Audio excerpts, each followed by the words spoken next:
How much inventory should I hold? One of the principles of supply of goods to a market is that companies hold enough stock to satisfy customer demand without holding too much.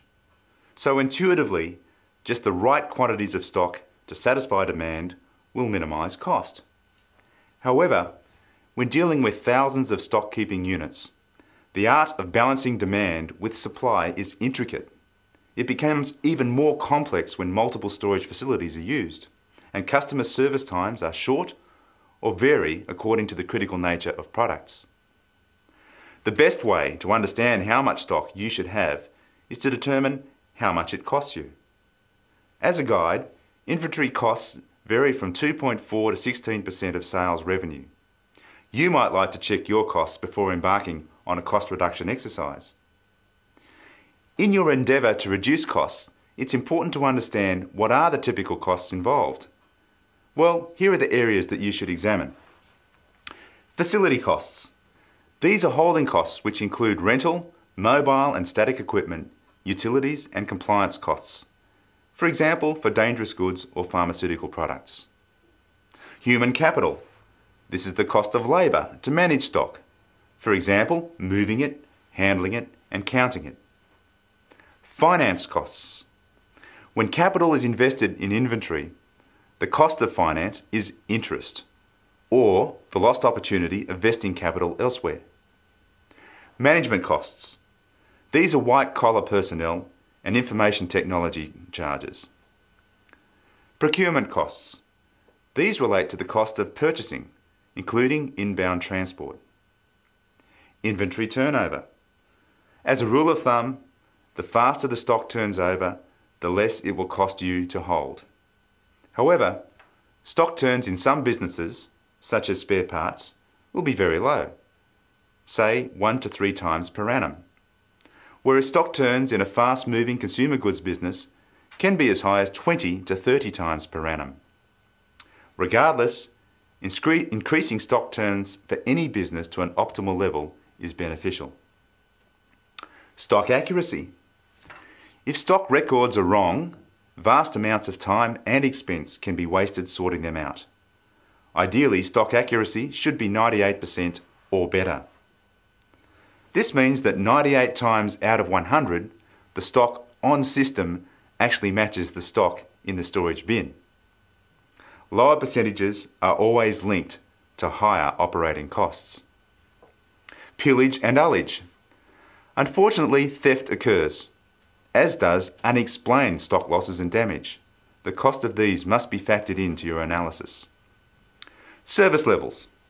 Too rigid or a single service level approach can cost dearly. Companies that will offer goods supplied anywhere, anytime, in any quantity, at the fastest delivery time possible, will have higher levels of stock than those who offer a service level specifically tailored to customer needs.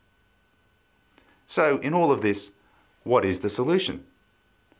Know thy customer service levels well.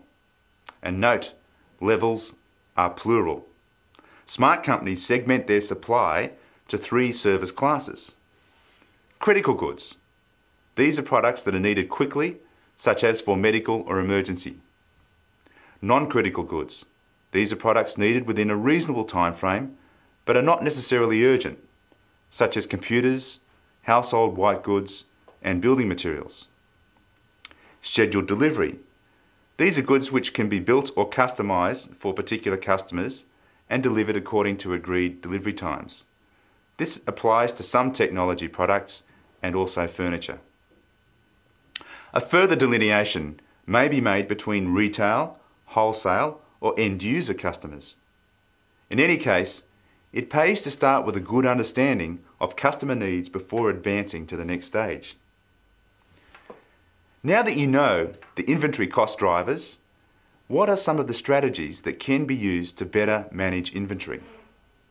Here are just a couple. Firstly, vendor-managed inventory.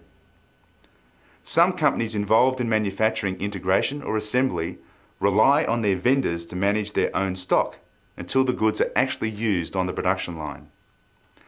Under this arrangement, the manufacturer doesn't have to carry any stock and only pays for the stock when used. This strategy can save the manufacturer money, but can consequently load certain costs upon vendors. This apparent misalignment of costs between manufacturer and the supplier is beneficial to end customers, as the total cost to supply in fact becomes lower. Another strategy is postponement logistics. This is common to many international manufacturers, and it's the process of postponing final assembly of goods until demanded in the offshore market where they will be sold.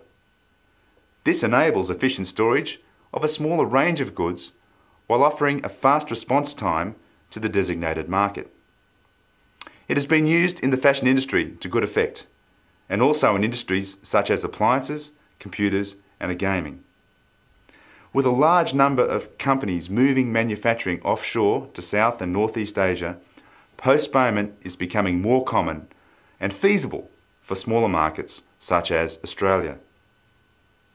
So, from what I have covered in this session, you will be aware that inventory management is a challenging and inexact science, which should be approached carefully to ensure full understanding and application of the most appropriate supply chain strategy.